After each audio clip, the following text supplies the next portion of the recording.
জগতের সমস্ত রোগের ওষুধ পাওয়া যায়, কিন্তু যদি কারো মনের মানুষ হারিয়ে যায়, মনের মানুষ হারানো যে রোগ, সেই রোগের ওষুধ কেউ তৈরি করতে পারে না। একমাত্র মনের মানুষ বিনে সেই রোগ সারে না কোনো দিনে। কত মানুষ পাগল হয়ে যায়, কত মানুষ মনের মানুষের জন্য দেশ ছাড়া হয়ে যায়, বনে জঙ্গলে চলে যায়।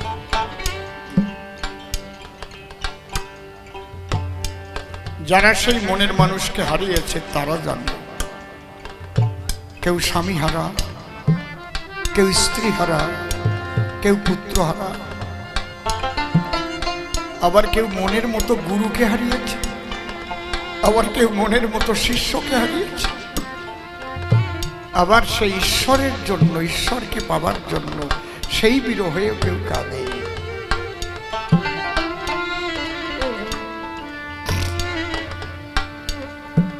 একজন বিয়ে করতে যাবে, ও মনে মনে ভাবে পাড়ার সবাইরই নেবে, কিন্তু গুড়ের ফোঁটরে নেবে না। ও শালা যায় যদি গন্ডগোল বাঁধায়, তা গুড়ের ফোঁট রাত্রি ওনার বাড়ি যাইয়ে পাও ধরিয়ে কয়, বাবু পাড়ার সব লোক যদি আপনার বরযাত্রী যায়, আমি একা বাদ পড়লি, তার চাইতে আমার গলায় দড়ি নিয়ে মরা ভালো।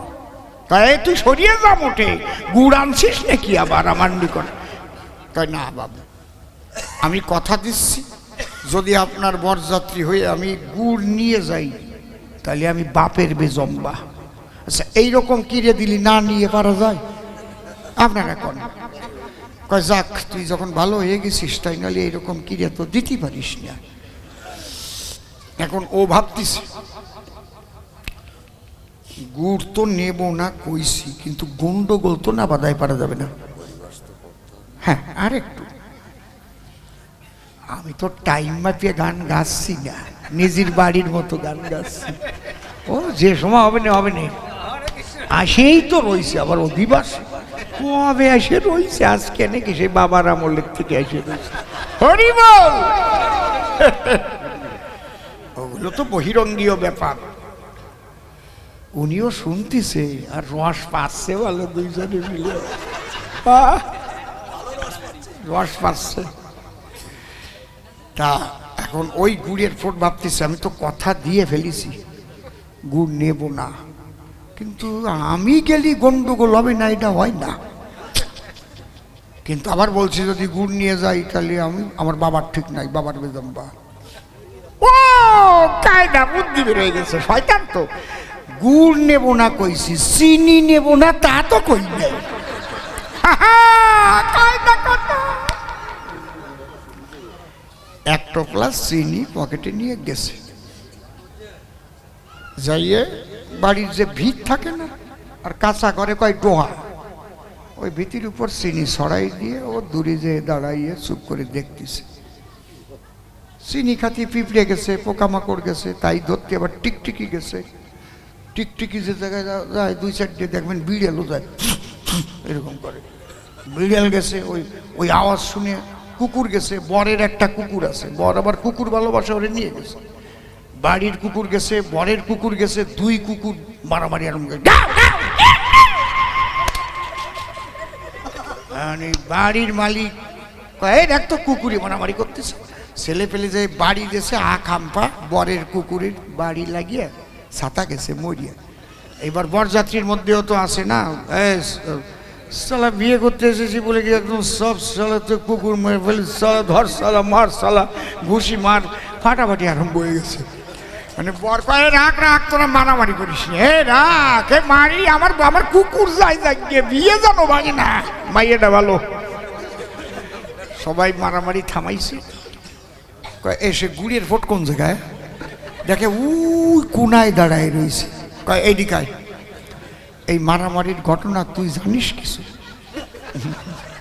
ও মিশ্রিত করে একটু হাসিয়া দিচ্ছে। গুড় আনছিলি নাকি? কয়, না বাবু, চিনি নিয়ে আইসালাম। আমি ওই চিনি ওই জায়গায় ছড়াই রাখছিলাম, আমার কোনো দোষ নাই। সেই চিনি খাতি পিঁপড়ে পোকামাকড় গেছে, তাই আবার দত্তি টিকটিকি গেছে, তাই দত্তি বিড়াল গেছে, তারপরে কুকুর আইছে, দুই কুকুরই লড়াই বাঁচছে। কেটা জানো সে বাড়ি দিয়ে আপনার কুকুর মারিয়ে ফেলিছে, তারপরে তো মারামারি ফাটাফাটি আরম্ভ হয়েছে। কয় ওরে গুড়ের ফোট ছাড়লি না, গুড় আনলি না, কিন্তু চিনি আনিয়ে বাদালি গন্ডগোল। এর নাম হচ্ছে গুড়ের ফোট, আর ওই গান্ধারি হচ্ছে গুড়ের ফোট। যদি খালি ওইটুক চিনি না দেয় ওই জায়গা, যা ভীম রে বল তুই পবনের ছেলে। ভীম কোনোদিন বলে যে তুই পাঠার ছেলে? দুর্যোধন কোনোদিন না শুনলে সুবল দাদার কাছে যায়? কি কথা হলো? এই জন্য পাশা খেলার হলো আয়োজন। ভক্তের বাদ্য ভবারাধ্য আমি জনার্দন। পাশা খেলা হয়েছিল, ওরা গেল বনে, আমি ছিলাম সেই ভক্তের। তারপর 13 বছর পূর্ণ যখন হলো, ওরাই এসে যখন দর্শন দিল, আমি নিজে গেলাম স্বয়ং ভগবান, ডেকে বললাম তখন দুর্যোধনের সন্নিধান, শোনো, হিসাব করে দেখলে ওরা অর্ধেক কি তো পায়, 5খানা গ্রাম দিলে গন্ডগোল যায়। তোমার ছেলে বলেছিল সোনলীল পদ্মে সুচাগ্র মেদিনী দেব না বিনা যুদ্ধে। এর মধ্যে আমার কোনো দোষ ত্রুটি নাই, তবে ভক্তের বাদ্য ভবারাধ্য আমি যে কানাই। এই জন্যে মা তুমি আমার কথা লও, এখনো সময় আছে, কৃষ্ণ বলে ডাক একবার যাও, তোমার তো আর বেশি সময় নাই। প্রেমানন্দে তুমি একবার হরি বলো তাই। ব্যাং ধরলে কিরকম আওয়াজ করে বাবা? এবার কিরকম যেন করে,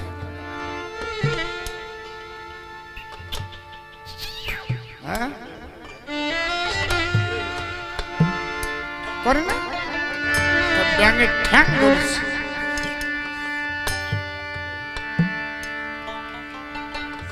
সাপ বলছে, হে জনার্দন, ভোজন নিয়েছ জনার্দন, 7 দিন কিছু খাই না।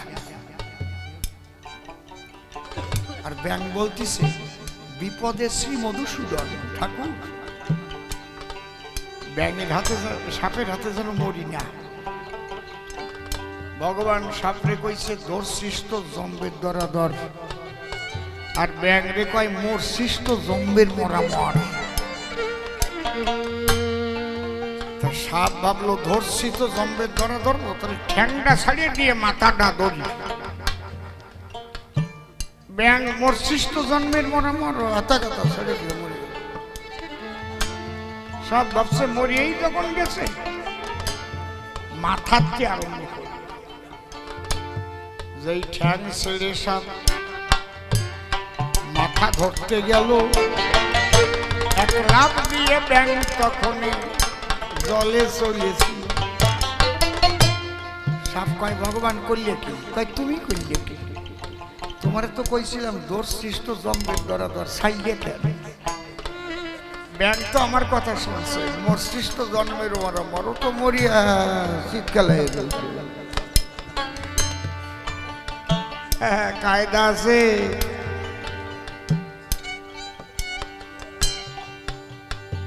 ভগবান তো ইয়ে দেখো নাই,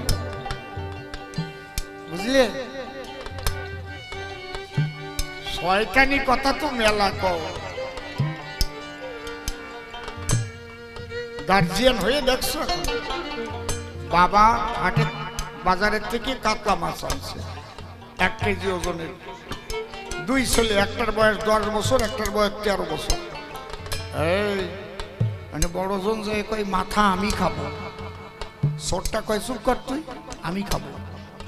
হ্যাঁ কাকে সরে তো দাঁত ভাইয়ে দেবো, আমি খাবো। ও কয় আমাকে সর দিয়ে দাঁত ভাইয়ে দেবে, আমি মাথা খাবো। চুপ কর, খাইস কেন? 2 জনই খাইস কেন? বাবা 2 ছেলের 2 পাশে নিয়ে খেতে বসে। মা ভাবলো মাথাটা ওর বাবার পাতে দিই, কাটাকুটি ওর বাবা খাবে না, আর নরম নরম চোখ টোক দেখে নরম নরম 2 জারে ভাগ করে দেবেন। এই ভাবিয়ে মাথাটা স্বামীর পাতে দিয়েছে, আর ওই বড়টা ছোট্টারে করছে। দেখ বছরটা কয় দেখবো কি, যার সাথে যার খাতে রয় সেই তো কাতলা মাছের মাথা পায়, বোঝো না? কি শয়তানের শয়তান।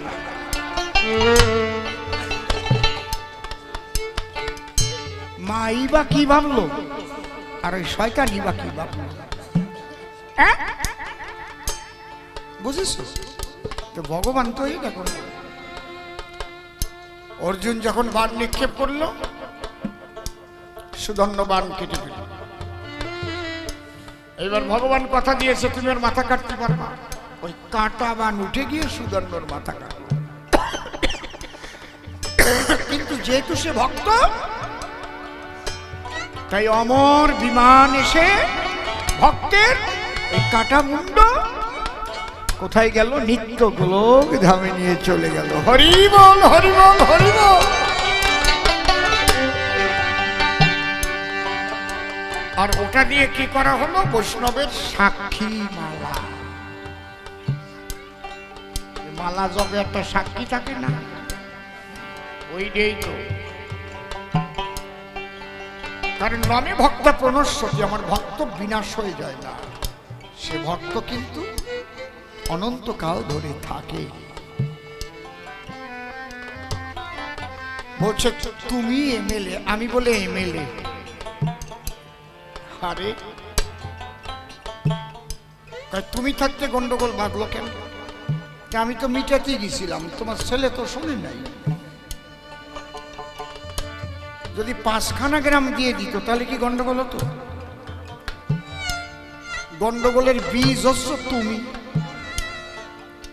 কারো দোষ না, তোমার দোষ। তুমি একদিন দুর্যোধনকে বললে, দুর্যোধন কি ওই ভীম রে দেখলে গালাগালি দিবি, কোনো মা ছেলেরে গালাগালি শিখায়? কি বলে?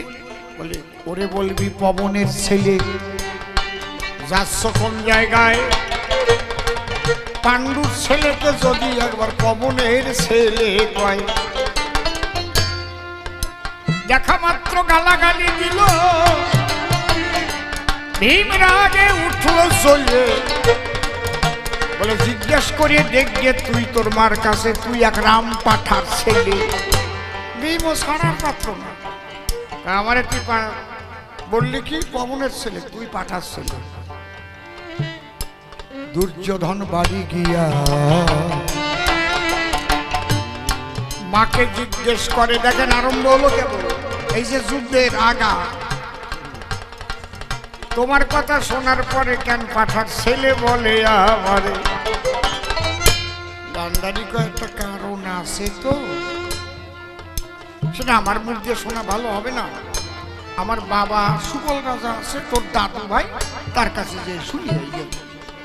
এই কথা বলিস না, বাচ্চাদের একটু থামাই রাখেন। দুর্যোধন সুবল রাজাকে গিয়ে জিজ্ঞেস করলো, দাদু ভাই একটা প্রশ্নের জবাব চাই। কি? ভীম আমারে পাঠার ছেলে বললো কেন?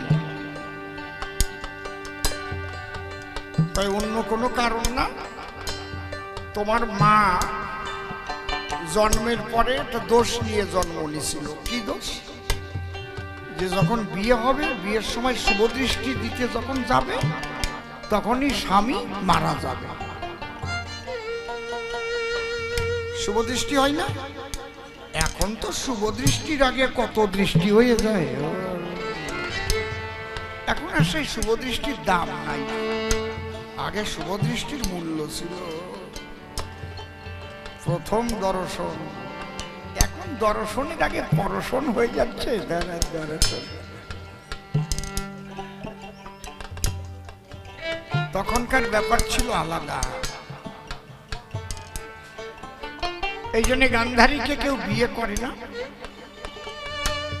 নারদ একদিন ওই বাড়িতে গিয়ে বললো, রাজামশাই এত বড় মেয়ে অবিবাহিত অবস্থায় বাড়ি থাকা ভালো নয়, আগে তো 12 বছর আগেই মেয়েদের বিয়ে হতো। সুবল রাজা বলছে, দুর্যোধন, তখন আমি নারদকে বললাম, নারদ আমার কথা করো শ্রবণ, বিয়ে দেব কোন কায়দায়? বিয়ে দিলে শুভদৃষ্টি দিতে গেলে স্বামী মৃত যোগ দৃষ্ট হয়। কারণ নারদ বলল, স্বামী কি একটাই মরবে, না যে কয়টা বিয়ে হবে লাইন ধরে মরতেই থাকবে? কয় না, একটা মরলে 10টা কাটবে। বলে তাহলে কোনো গরিব মানুষের ছেলেরে জোর করে দরিয়ায় নিয়ে বিয়ে দিয়ে দাও। কই তা করবো কেন, আমি রাজা মানুষ। তোমার যদি এতই দরদ হয় তাহলে আমার কথা ধরো, নারদ তুমি আগে আমার মেয়ে বিয়ে করে তুমি আগে মরো। নারদ দেখে বলে তাই, আমি তো বিয়ে থাকার মধ্যে নাই, আমি পরের বাতে বেগুন সিদ্ধ দিয়ে খাই। তবে ঘুষাইয়ে দিতে পারি তোমার মেয়ের বিয়ের লেঠা, যদি আমার কথা মানো বাজার থেকে কিনে আনো 4 পাই 1 পাঠা। গধূলি লগনে বিবাহ হবে পাঠার সঙ্গে। পাঠার নয়নে নয়নে তোমার মেয়ে যখন নয়ন দেবে, পাঠা স্বামী মারা যাবে, ওই যে সুলে তুলে মাংস করে রান্না হবে, তখন একটা ভালো স্বামী আইনে বিয়ে দেবে, তার বরযাত্রী আগের জামাইয়ের মাংস দিয়ে খাওয়া দাওয়া করে চলে যাবে। এক কাজে 2 কাজ। রাজা মনে মনে ভাবে তাই, এইরকম বুদ্ধি, এত সুন্দর বুদ্ধি তো আমার কেউ দেয় নাই। রাজা তখন আদেশ দিল, পাঠায় আনলো কিনে। প্রথম বিয়ে হলো গান্ধারী রাম পাঠার সনে। যখন পাঠা স্বামীর নয়নে নয়ন দিল, পাঠা স্বামী মারা গেল। এইবার যে ছেলেরে বলে, না না, মানুষের বিধবা বিয়ে করা যায়, পাঠার বিধবা পাঠি কেউ বিয়ে করে? ছাতা ছাড়াতে আরো জড়াইছে না। বিয়ে করলে তো মানুষ বলবে কি আর মাইয়ে পালি না, পাঠার বিধবা বিয়ে করে আনছিস। এক জামাই এ জন্মে কোনোদিন দাঁত মাজে নাই। মশাই, বিষ্ঠার গন্ধ সহ্য করা যায়, দাঁতের ছাতার গন্ধ সহ্য করা সম্ভব নয়। কত স্বামী স্ত্রীর ডিভোর্স হয়ে গেছে, এক লেবের তলায় শোয়া যায় না। ওর একটা যদি বাসের মধ্যে ওঠে টিকতে পারবে না কেউ ওই গন্ধের চোখে। কথা কলি বকাট করে নাকের মধ্যে ঢুকে পড়ে। ঠিক কইছি না নাকি? কায়দা আছে। জামাই শ্বশুর বাড়ি গিয়ে শাশুড়ির সামনে যে বলছে, শাশুড়ি মা ভালো আছেন, আর বকাট করে শাশুড়ির নাকের মধ্যে তাতে সাঁতার গন্ধ ঢুকেছে। শাশুড়ি মনে মনে ভাবে, এই জামাই যখন পাড়ায় যাবে এত মন্দ কথা হবে। শাশুড়ির বুদ্ধি পাকা, জামাইরে দেশে 100 টাকা মেলা মিলিছে। জামাই তুমি মেলায় যাবা, কয়খান আখ কিনে খাবা। শাশুড়ি ভাবে আখ শুনতে যাইয়ে গসায় গসায় খানিক ছাতা তো কাটবে, পুরো পুরো ছাতাটা থাকবে না।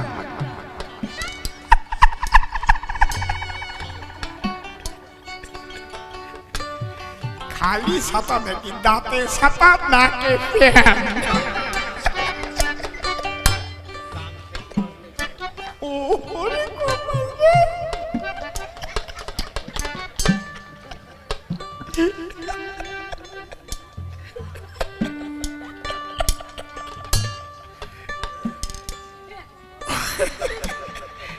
এই টাকা নিয়ে যেই মেলায় গেছে, মেলার প্রথমই যাই দেখেছে একজন ঝুড়ি ভরিয়ে জাম নিয়ে বসে রয়েছে, খালো জাম।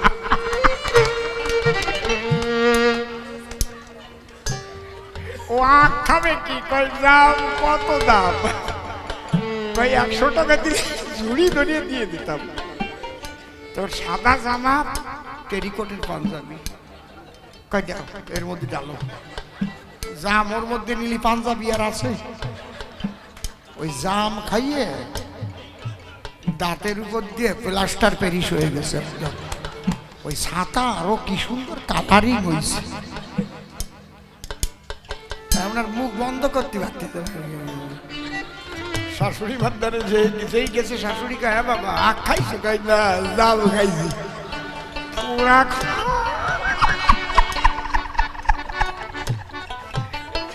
এ পোড়া কপালে তুই করলি কি? তোরে ছাতা ছাড়াতে পাঠালাম, আরো জড়াই নিয়ে আইছিস। গান্ধারীর ছাতা ছাড়াতে আরো জড়াই গেছে, পাঠার সাথে বিয়ে। কেউ আর ওরে বিয়ে করে না মোটে, পড়ে গেল সংকটে। এদিক ধৃতরাষ্ট্র অন্ধ, তারও সব দরজা বন্ধ, ওরও হয় না মোটে সম্বন্ধ। ওরে কেউ দেয় না, আর ওরে কেউ নেয় না, ওরে কেউ বসে না, ওরে কেউ পোষে না।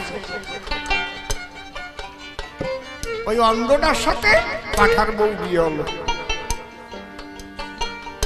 তাহলে এতে কি করে দুর্যোধনের বাবা পাঠা হলো? অত লাফাস না রে, ওকে একটু লাফানো বন্ধ করো।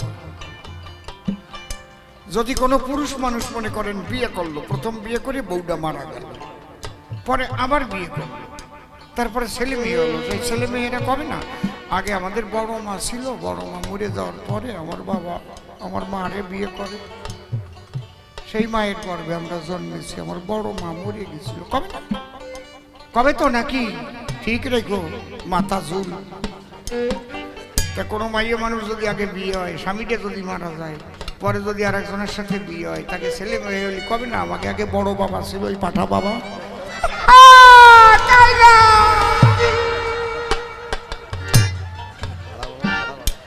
গুরু মাছকে মরিছে।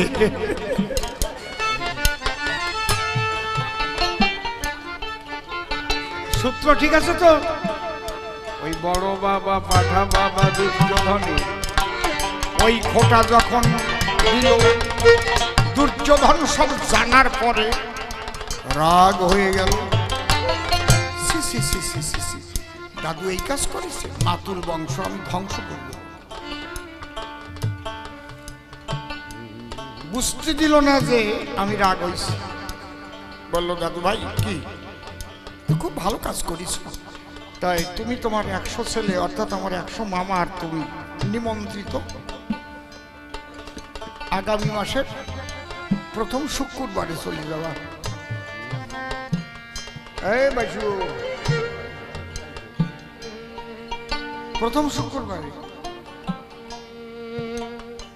যা যা খাতি চাও খাবার দেবার, বাড়ি যাইয়ে কয় ভাই মিলে মাটির তলায় একটা ঘর তৈরি করেছি, 100 জন থাকতে পারবে, একখান মাত্র দরজা রাখছে, যেই 100 মামা আর দাদু আসছে ওই ঘরে সব ঢুকইছে।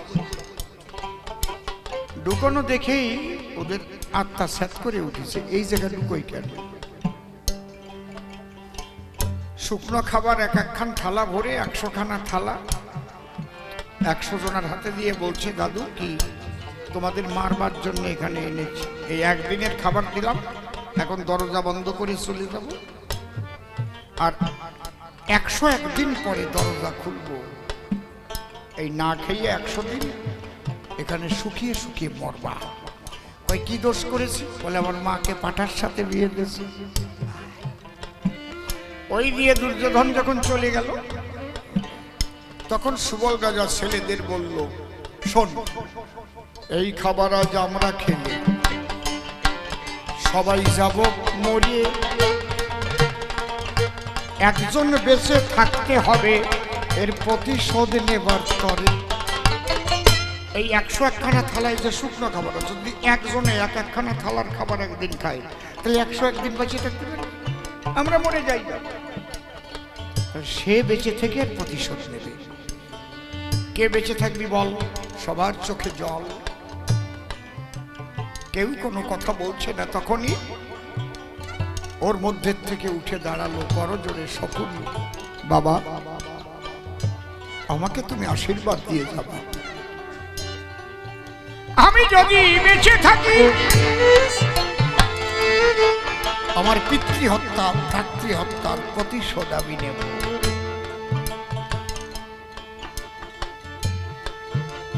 তখন সুবল রাজা বলল, শোন, আশীর্বাদ করি তোরে, আর মন্ত্রপুত করে রেখে গেলাম আমার পাঁজরের হাড়ে, আমি মরে গেলে পাঁজরের হাড় খুলে দিয়ে বলি অন্তরের ভাষা, কুরুবংশ ধ্বংসের তরে সুন্দর করে তৈরি করে নিবি শকুনির পাশা। ওই পাশা খেলাই হবে কুরু বংশে ধ্বংসের বীজের মূল। গান্ধারী জানো না তুমি, বুঝে পাও নাই, সবাই মারা গেল, একা শকুনি বেঁচে ছিল, বাবার হাড় খুলে নিয়ে পচিয়ে গেছে তোর দেহ, ওর মধ্যে চাদর গায়ে দিয়ে মরার মতো পড়েছিল। 101 দিন পরে দুর্যোধন যখন দরজা খুলে দিল, মরা মানুষের দুর্গন্ধ পেয়ে দুর্যোধন বলল সবাইকে ডাক দিয়ে চলো চলো, একটাও বেঁচে নাই। দরজা খোলা রেখে চলে গেল মনের পুলকে। আর ওই খোলা দরজা দেখে শকুনি চাদর দিয়ে মুখ ঢেকে বাবার হাড় নিয়ে করলো পলায়ন। কেউ জানে না যে শকুনির হয়নি মরণ, ও হাড় দিয়ে পাশা তৈরি করেছে। একদিন দুর্যোধন ভোরবেলায় প্রাতঃভ্রমণে গিয়ে যখন প্রস্রাব করতে বসেছে, প্রস্রাব করছে একটা তেঁতুলের চারার গোড়ায়। দুর্যোধনের প্রস্রবণের জলে তেঁতুলের চারা উৎপাটিত হয়ে পড়েছে ঘলি। ওই দেখে দুর্যোধন হাসি ভরা মুখে যখন রাজসভায় এসেছে সবাইকে বলছে আমি প্রস্রাব করতে বসে হাসলাম কেন, যদি কেউ বলতে পারো তারে আমি প্রধানমন্ত্রী পদ দেব। বলছে রাজামশাই এ বলা যায়, আপনি প্রস্রাব করছেন আপনি হাসছেন। চুপ, যে পারবে বলতে তারে আমি প্রধানমন্ত্রী পদ দেব, ঢেরা দিয়ে দাও। সব জায়গা ঢেরা দিল, শকুনি শুনতে পারে। চাদর মুড়ি দিয়ে গেল তখন দুর্যোধনের ধারে। কণ্ঠস্বর নকল করে বলল, রাজামশাই কি আমি যদি আপনার হাসির কারণ বলতে পারি প্রধানমন্ত্রী পদ দেবেন আমায়? হ্যাঁ দেব। তাহলে চলুন কোথায় আপনি প্রস্রাব করেছেন। যখন নিয়ে গেল চাদরের ফাঁকা দিয়ে তাকাই দেখতে পেল যে তেঁতুলের চারা উঠে গেছে প্রস্রাবের জলে। তখন শকুনি ডেকে বলে, আপনার হাসির কারণ আমি খুঁজে পেয়েছি। কি? এই তেঁতুলের চারাই আপনাকে রাজনীতি শিক্ষা দিয়েছে। কেমন? এই তেঁতুল গাছটা যদি অনেক বড় হতো, মোটা হতো, তাহলে প্রস্রাব দিয়ে কি তোলা যেত? করাত লাগতো, কুড়াল লাগতো, জোর লাগতো। গাছ কাটিবার দায় যারা ছোট আছে বলে প্রস্রাবের জলে ঢলে পড়ে যায়। ঠিক রাজনীতি করতে গেলে এই বুদ্ধিটা আপনাকে কালেকশন করতে হবে। কি? শত্রু ছোট থাকা কালীন প্রস্রাবের জলের মতো অল্প শক্তি দিয়ে তাকে উৎপাটিত করতে হবে, সে যেন ভবিষ্যতে তেঁতুল গাছের মতো মোটা শক্ত না হয়ে ওঠে। দুর্যোধন বলছে বাহ বাহ বাহ, চমৎকার, তোমার মতো বুদ্ধিমান আর আমার রাজ্যে কেউ না। তখনও জানে না যে শকুনি ওকে যত্ন করে রাজসভাতে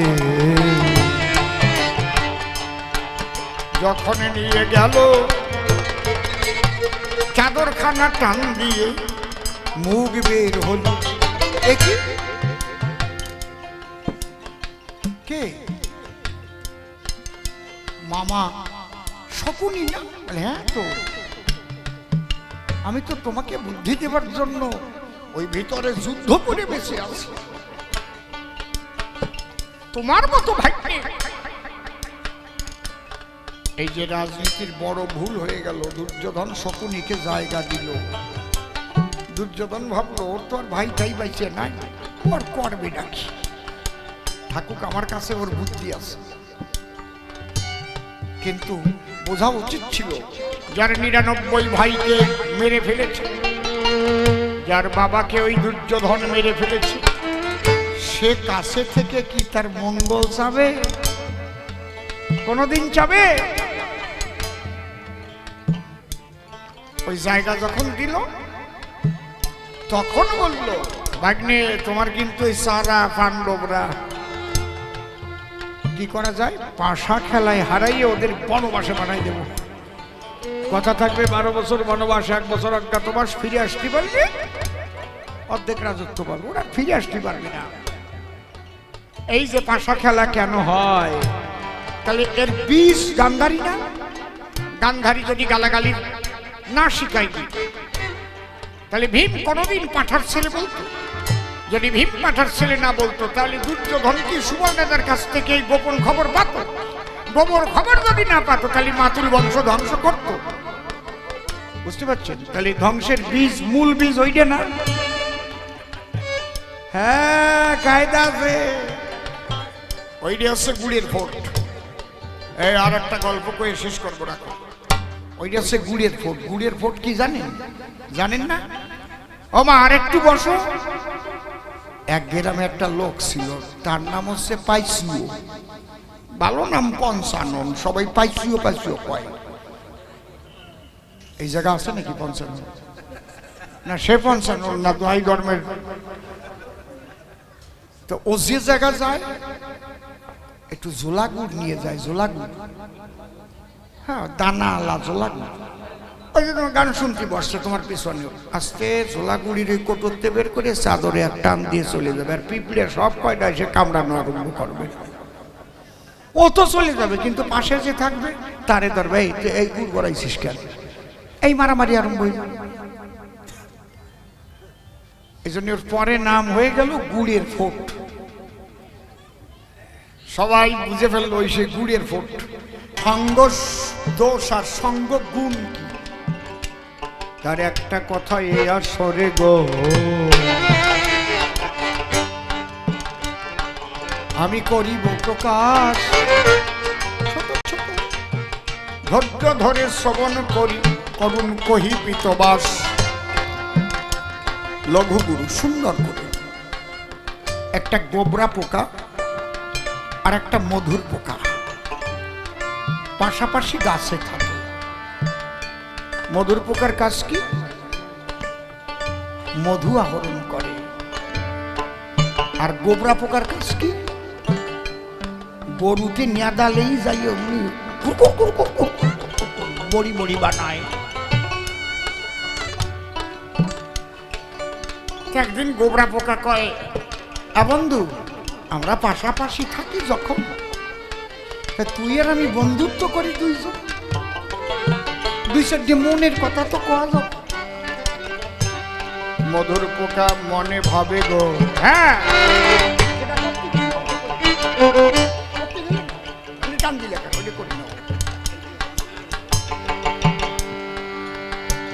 মধুর পোকা বলছে ঠিক আছে, যে করতে গেছে আমি ধরছি না।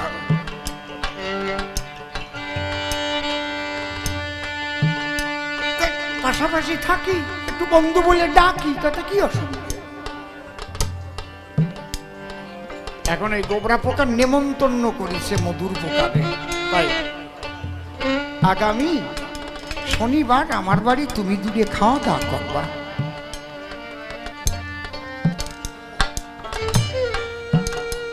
মধুর পোকা সায় দেশে নেমন্তন্ন করেছে, বন্ধুর বাড়ি খাবে। গোবরা পোকা কি করেছে? একেবারে নতুন নেদানিয়া গোবর ওইটা বড়ি বানিয়ে পাতার উপর রাখছে। 7-8 দিন নেদানো গোবর একটু পচা, তা দিয়ে বড়ি বানাইছে। মাসখানেক আগে নেদানিয়া আরো পচা,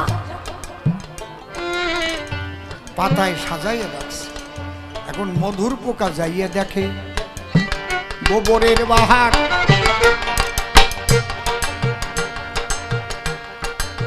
মধুর পোকার জীবনে নাই ওই খাওয়ার ব্যবহার। এখন মধুর পোকা গোবরা পোকারে করছে, বন্ধু, আমি তোমার এখানে আইছি যদিও, কিন্তু আজকে পেটটা ভালো না। সকালে 3 বার রক্ত আমাশা হয়েছে। আমি কথাটা রাখছি, আমি খাতি পারবো না। সম্মান রাখলাম, তার নিমন্ত্রণটা তো নিছি, না আসলে তুমি আবার রাগ করতে। তুমি যা জোগাড় করিস তোমার বংশের কয়জনকে ডাকিয়ে খাওয়াও। ভালো কায়দার গল্প শোনো। মধুর পোকা বলছে, তুমি একটা কাজ করো, আগামী বুধবার আমার বাড়ি আসো, একসঙ্গে তোমার নিমন্ত্রণ করে খাওয়াচ্ছি। এবার মধুর পোকা বিভিন্ন মধু সাজায় রাখছে, পদ্ম মধু, সর্ষে ফুলের মধু, কলকে ফুলের মধু, বিভিন্ন মধু আছে না।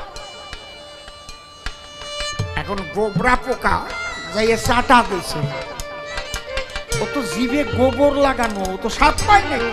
ভাই দাঁড়াও দাঁড়াও দাঁড়াও দাঁড়াও, তোমার জিভে ময়লা আছে, জিভ সোলডার নিয়ে আসে। জিভ সোলডার নিয়ে ভালো করে জিভ সাজিয়ে দিয়েছে, একদম পরিষ্কার করে দিয়েছে। বলে এইবার চাটা দাও তো। এইবার চাটা দিয়ে মিঠে পাইছে, লেগে গেল ভালো। গোবরা পোকা ডেকে ডেকে মধুর পোকাকে বলি, ভাই সবচাইতে এই খাবারটা আমার ভালো লাগছে, ওইটা হচ্ছে পদ্ম মধু। কোন জায়গায় পাওয়া যায়? কয় আমার সাথে আসে। পদ্ম ফুলের বাগানে নিয়ে গেছি, পদ্ম ফুটে আছে। কয় নাও। গোবরা পোকা ওর মধ্যে ঢুকে পদ্ম মধু খাতি খাতি খাতি খাতি সন্ধে হয়ে গেছে। রাত্রি তো পদ্ম ফুল বন্ধ হয়ে যায়, 8টা পড়ে গেছে। মধুর পোকা চলে এসেছে। সকালবেলা মালি গিয়ে বোটা কেটে নিল, এক বৈষ্ণবের কাছে পদ্ম ফুল বিক্রি করে দিল। ওর মধ্যে কিন্তু গোবরা পোকা রয়েছে। বৈষ্ণব ওই বোটা শুদ্ধ পদ্ম ফুল নিয়ে রাধা গোবিন্দের চরণে যে ঘট জল, ওই বোটা জলের মধ্যে দিচ্ছে। আর যেই রোদ উঠেছে আস্তে আস্তে পদ্মের পাপড়ি মেলিছে। এখন গোবরা পোকা তাকাই দেখে কোন জায়গা সাজানো মন্দির, রাধা গোবিন্দের যুগল মূর্তি, রাধা গোবিন্দের চরণে এসেছে।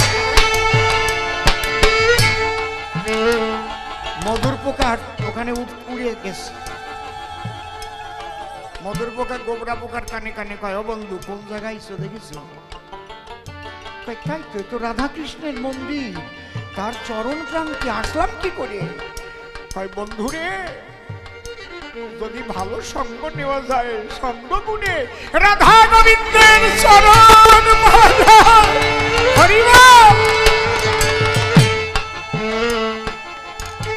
তুমি যে খাবার আমার জন্য রাখছিলে, আমার কিন্তু খিদে নিয়ে ফিরে আইছি। ওই কুখাদ্য আমি খাই নাই, কারণ আমি যে কি খাই তোমারে সেই আস্বাদটা পাওয়াতে চাই। এই সাধু গুরু সঙ্গ করতে মানুষ কেন আসে? সাধু গুরু সঙ্গের দ্বারাই আমার প্রাণ গোবিন্দের আনন্দের দেশে পৌঁছানোর দরজা খুলে যায়। একবার গুরু গোসাই প্রেমানন্দ হরি হরি বল।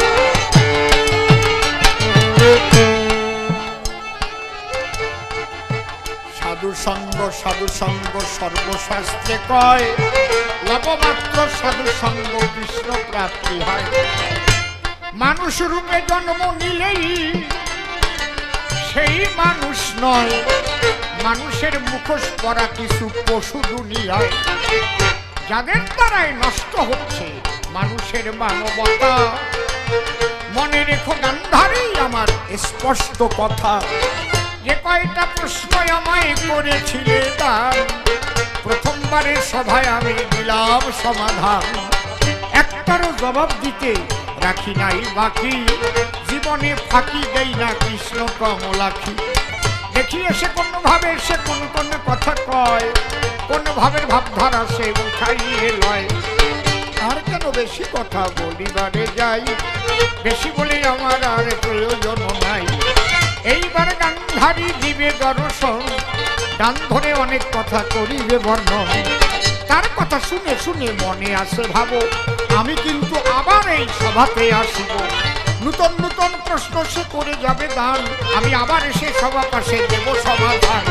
চরণ ধরে সবার কাছে করে দিলাম মানা, শেষ না হলে গান বাড়িতে যাবেন না।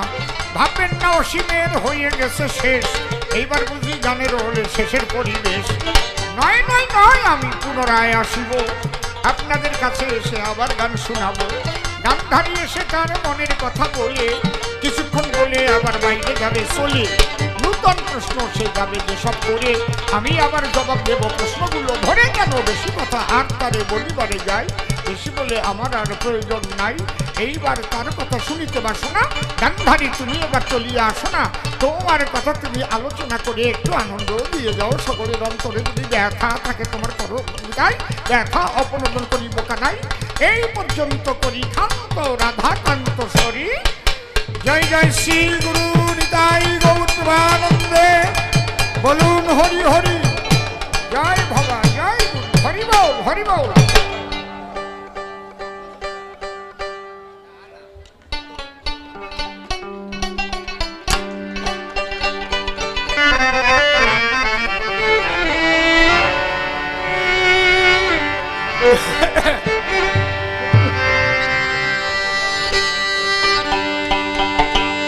মূলত এই গানটা আমার দাদুগুরু পরমশ্রদ্ধেয় প্রয়াত পাগল বিজয় সরকার লিখেছিলেন মেশে নাই। তার স্ত্রী বিয়োগের যে ব্যথা বেদনা, সেই বেদনা জড়িত ভাবাবেশে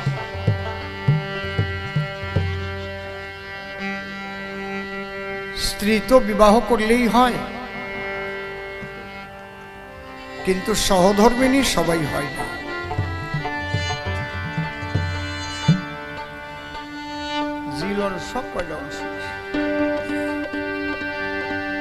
সহধর্মিণী হতে গেলে স্বামীকে ধর্মপথে অগ্রসর করানোর যা যা কাজ সেগুলো করতে হয়।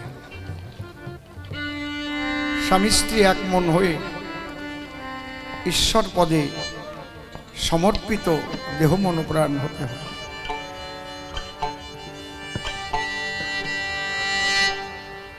তিনি তার সহধর্মিণীকে হারিয়ে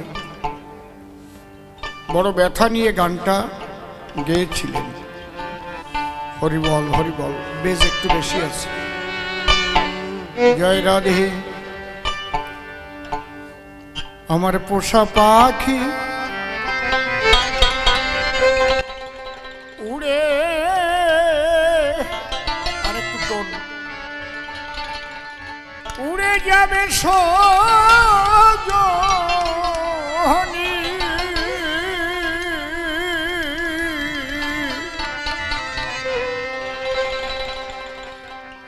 একদিন ভাবি নাই মনে আমার পোষা পাখি উড়ে যাবে সজনী, একদিন ভাবি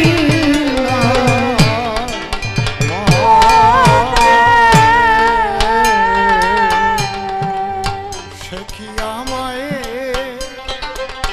ওরে ভুলবে কখন,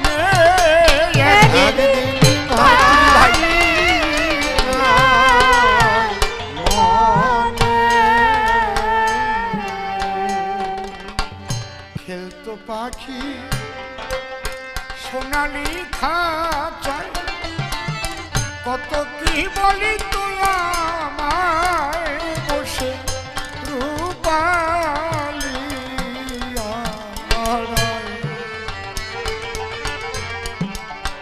স্ফটিকেরও বাটি ভরে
আমায় করিবে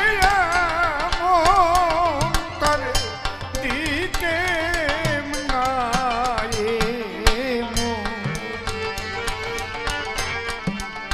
আমার কে এমন দরদি আছে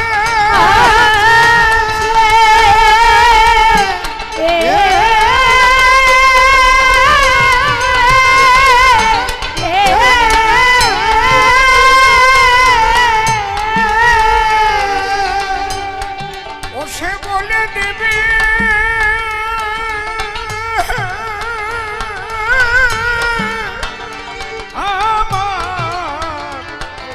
আমার কাছে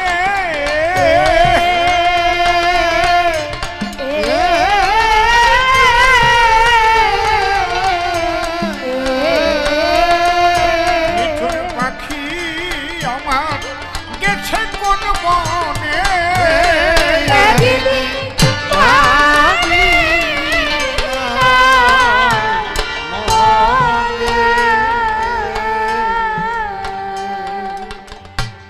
সেই জংলা পাখি আমায় করলো সর্বনাশ এখন শুধুই হাহু কাশ কোন বনে করি তার কালা সেই বনের পাখি সে তো বনে গেল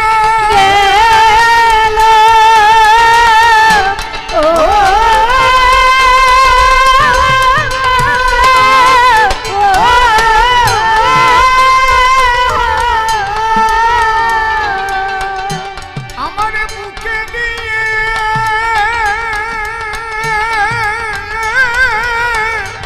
দারুণ দারুণ সেবা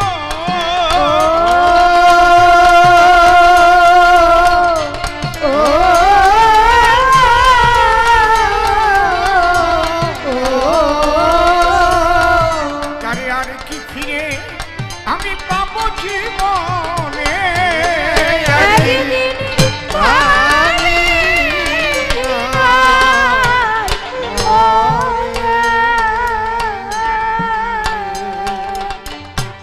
সেই পাখির মায়ায়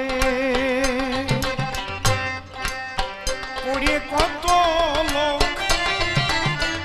পেল আমার মতো শোক তাদের জল ভরা দুচোখ। সেই অসীম গগনের পাখি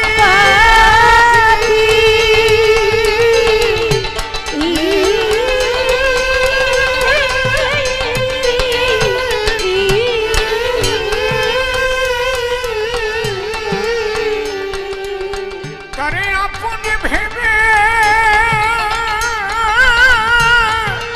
আমি কেন কেন ডাকি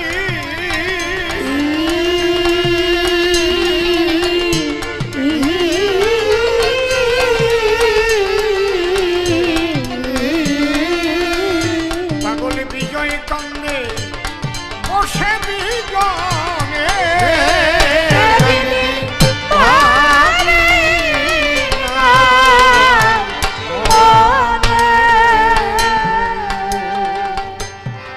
অন্তত 90 বৎসর আগে রচনা হয়েছে গো এই পোষা পাখির গান এত দীর্ঘদিনের পুরাতন গানে তবু নূতন লোকের টান আমরা যেখানে যাই যেখানে যাই যেখানে যাই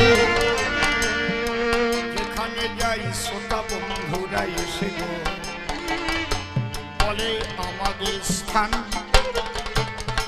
সরকার মহাশয় শোনাইয়ে যাবে পোষা পাখির গান এ তো কারণ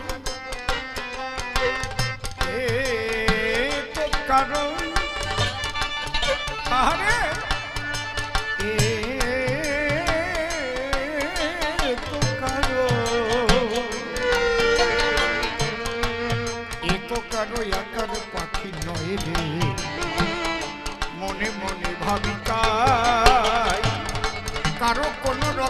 পাখি উড়ে যায় না এমন মানুষ নাই। কারো চন্দনা কারো কাকাতুয়া কারো বা পাপিয়া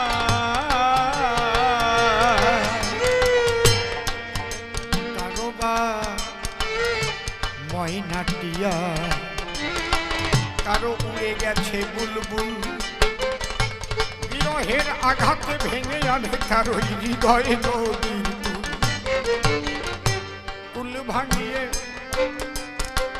কুল ভাঙিয়ে কুল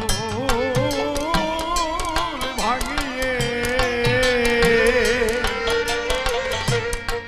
কুল ভাঙিয়ে দুল দুলিয়ে বক্ষে পরে কার চোখের জলে ভেসে আসে বিজয়ের পোষা পাখির গান। তাই তো লোকে এই গানটার চায় সান্ত্বনা দিতে বেদনায় কত বিরহ জ্বালায় কত লোকের কত পাখি পাখি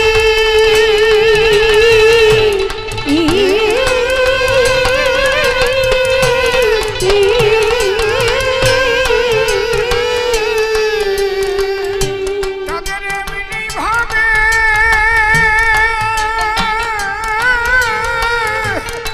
দিল দিল ফাঁকি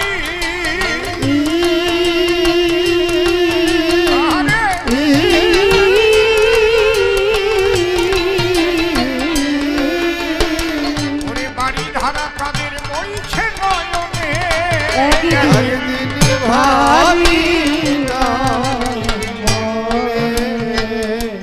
আমি এখানেই সমাপ্ত করলাম পাগল বিজয়ের পোষা পাখির গান। এইবার যে প্রশ্নগুলো সে করে গেছে দান আমি সংক্ষিপ্ত ভাবে জবাব দেব গো, আবার হবে অধিবাস। বসে বসে শ্রবণ করুন সভ্য সভাবাস। বলে ভক্তের ভগবান যদি হয়ে থাকে আমাকে প্রশ্ন করে কাটা বানে কেন সুধান্নের মতো ভক্তকে সে মারে। অর্জুনের কাটা বানে সুধান্নর মুন্ড কেন হইল সেদন। তুমি জবাব দিয়ে বোঝাও কৃষ্ণ মদন মোহন। শোনো মা, তুমি যতটা বাজে গল্প বলেছ আমি অত বাজে গল্প বলব না। কি সব বাজে গল্প বাবা। প্রদীপ নিভাতে গিয়ে নাকি পায়খানা করে দিয়েছে। আচ্ছা, এই গোপন খবর আপনারা কেউ জানেন? জানেন কি আপনাদের কোনো গ্রামে ঘটছে? ওগে বাড়ির খবর ওরা ঘটাইছে, তাই সাপ্লাই দিয়ে যায়। নিজেদের সাপ্লাই দেওয়া মাল আমার ঘরে চাপায়। আমি অত নিচের কথা বলবো না। দেখো, ভক্তের ভগবান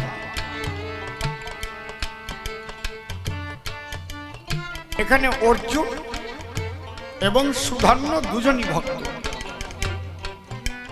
সুধান্য যখন দেরি করে এসেছিল যুদ্ধে, তার বাবা তাকে তপ্ত তৈলে নিক্ষেপ করেছিল।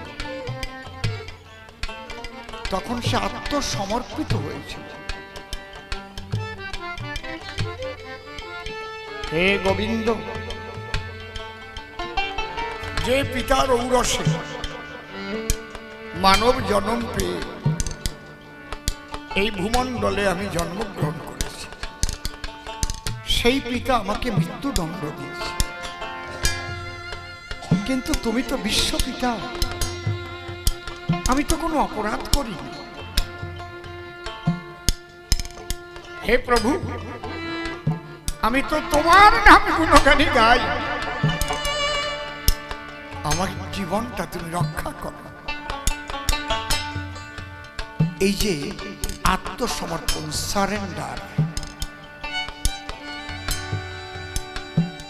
সর্বধর্মান পরিত্যাজ্য মামেকং শরণং ব্রজ অহং তাং সর্ব পাপেভ্যো মোক্ষয়িষ্যামি মা শুচি। অনন্যশ্চিন্তন্তু মাং যোজনা পর্যুপাসতে তেষাং নিত্যাভিযুক্তমাং জগৎক্ষমং বহং বহং। এগুলো তুমি বুঝবে না।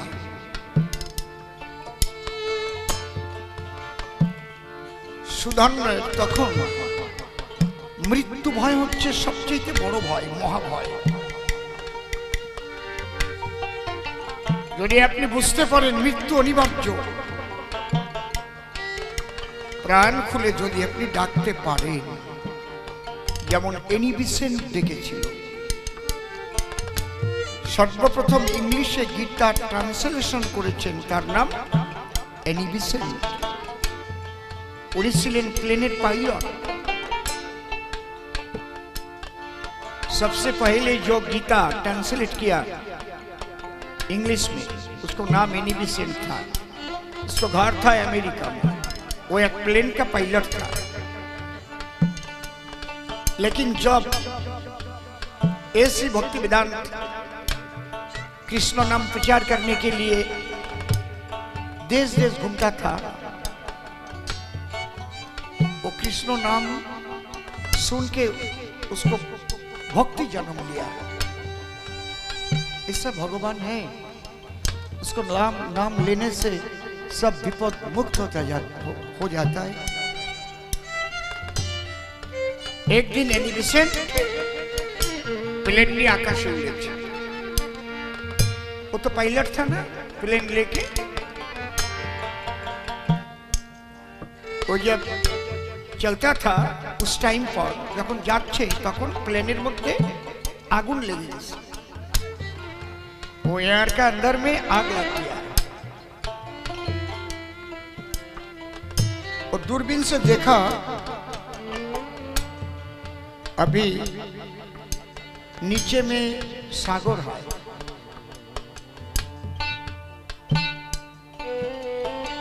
पैराशूट से नामेगा तो वहाँ पर हंगोर है, कुंभीर है, खत्म हो जाएगा ना। वो तখন কি ভাবলো, আমি প্যারাশুট নিয়ে নামবো না।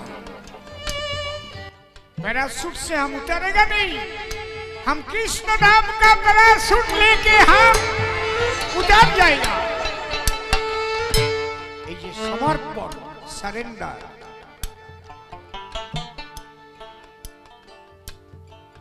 हरे कृष्ण कृष्ण कृष्ण हरे हरे, हरि बोल हरि बोल हरि बोल, हरे राम राम राम हरे हरे।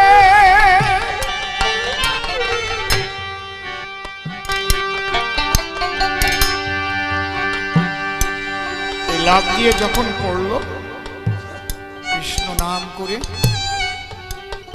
কৃষ্ণ মূর্তি ধ্যান করে, তুমি রক্ষা করলে বাঁচবো। স্বয়ং ভগবান ওকে কোলে করে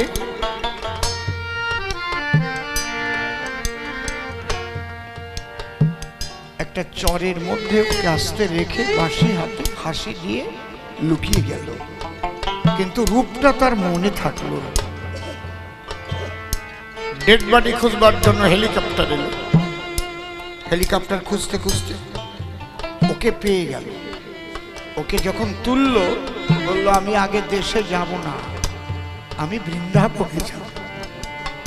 যে আমার জীবন বাঁচিয়েছে, আমি সেই মধুর বৃন্দাবনে গিয়ে তার লীলাভূমি বাবা ধুলাই একবার গড়াগড়ি দিয়ে আসবো। এনি বিসেন্ট চলে এল বৃন্দাবনে, খুঁজছে সব মন্দিরে যে মূর্তিটা আমাকে রক্ষা করেছে। গোবিন্দ মন্দিরে গিয়ে দেখে ওই তো সেই মূর্তি হাসছে। তখন উনি বলেছিলেন এই সেই যে আমাকে রক্ষা করেছে। তখন উনি জিজ্ঞেস করেছিলেন এনার কোনো মুখাশ্রিত বাণী আছে? তৎকালীন ভক্তরা বললেন আছে, তার নাম গীতা। উনি গীতা বুকে করে নিয়ে গিয়ে প্রথম ইংলিশে ট্রান্সলেশন করে সারা পৃথিবীতে ছড়িয়ে দিলেন। ছোট সুধান্য ঠিক ওই রকম আত্মসমর্পণ করেছিল, তাই তপ্ত তৈলে রক্ষা পেয়ে গেল। কিন্তু যখন অর্জুনের সঙ্গে যুদ্ধে গেল তখন কিন্তু কি বললো জানেন? কৃষ্ণ আমাকে আশীর্বাদ করো আমি যেন অর্জুনের বাণ কাটতে পারি, আমি যেন বাণ কাটতে পারি। এই যে আমিত্ব, তখন কিন্তু সমর্পণ করে নাই। আমি অর্জুনকে দেখিয়ে দিতে চাই তোমার যত কঠিন বাণ হোক আমি কাটতে পারি। বোঝা যাচ্ছে?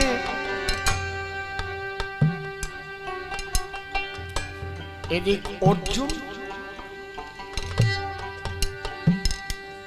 তার রথের সারথি কৃষ্ণ। অর্জুন বলল প্রভু যুদ্ধে যখন এসেছে বিপক্ষের যেন মুন্ড ছেদন করতে পারি। ভগবান শ্রীকৃষ্ণ দুই ভক্তকেই বলল তথাস্তু, তুমিও বাণ কাটতে পারবে, তুমিও মুন্ড কাটতে পারবে। দুজনকেই বর দিয়ে দিল। যমুনে এই কি তুমি সেই যমুনে প্রবাহিনী, যমুনে যমুনে তুমি সেই যমুনে প্রবাহিনী, যমুনে যার বিশালে তটে রূপের হাতে বিখ্যাত নীলকান্তমণি। যমুনে তুমি সেই যমুনে প্রবাহিনী, যমুনে মিলনের সময় কিন্তু মিলনের দক্ষিণে দিয়ে যাইও না, তো মিলন কিন্তু হবে না। এসো এসো মা গান্ধারী এবার আমরা মিলন করি। অন্তিম কালে সব ভুলে বল মুখে হরি হরি। ওরে হরি হবে ওই কান্দারি, আমি কহিলাম আমিও বাণী। যমুনে সেই যমুনে প্রবাহিনী, যমুনে।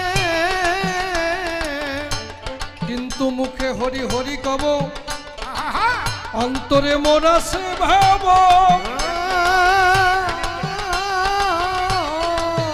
আহা, এই শোক আমি কেমন করে বিদায় দেব? পায়ে হাত দিয়ে না। ওরে পুত্র শোকে আমি জ্বলব, শুনি তোমার মধুর বাণী। যমুনে বাবা, একদিন সবারই যেতে হবে, কেবার কোথাও অমর হবে। সবাই থাকতে হরিপদ মন প্রাণ দিতে হবে। জগতে কেউ কারো চির আপন নয়, ডাক আসিলে যেতেই হয়। হরিবল, যার যার কর্মফল ভোগ করে আসে বসুধায়।